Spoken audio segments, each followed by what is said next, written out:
Hello friends, स्वागत है आपका हमारे YouTube channel MP sky academy में। आज के इस वीडियो में हम तुगलक वंश पर प्रस्तावना प्रश्न बनाना सीखेंगे। तो प्रस्तावना प्रश्न बनाने के लिए आपको सबसे पहले इस तरह से कॉलम बनाना होता है और उसमें एक साइड क्रम संख्या, और अगर आप छात्राध्यापक हैं तो छात्राध्यापक, और छात्राध्यापिका हैं तो छात्राध्यापिका कथन ऐसे लिखेंगे, और इधर छात्र छात्रा कथन। इसके बाद इसमें आप 3 से 5 प्रश्न पूछते हैं और उतने में अपना प्रकरण निकलवाना होता है। तो देखते हैं, सबसे पहला प्रश्न हम पूछेंगे और सभी प्रश्न जिग जैग मोशन में पूछे जाने चाहिए। सबसे पहला है, प्रसिद्ध विद्वान अमीर खुसरो किसके दरबार में रहते थे? बच्चे बताएंगे अलाउद्दीन खिलजी के दरबार में। यहाँ पे अब अलाउद्दीन खिलजी से आपको दूसरा प्रश्न शुरू करना है। ये जो आप प्रश्न पूछ रहे हैं ये बच्चों के पूर्व ज्ञान पर आधारित होने चाहिए।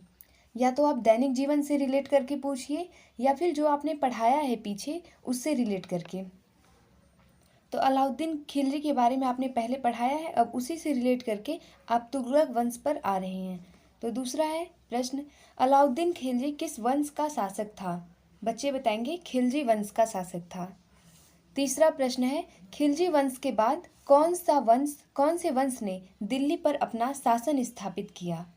यहाँ बोलेंगे बच्चे तुगलक वंश ने शासन स्थापित किया। चौथा प्रश्न है, तुगलक वंश के बारे में आप क्या जानते हैं? यहाँ अधिकांश छात्र मौन रहेंगे और यहीं पे आपका प्रकरण निकल जाएगा। उसके बाद आप अपना उद्देश्य कथन करते हैं।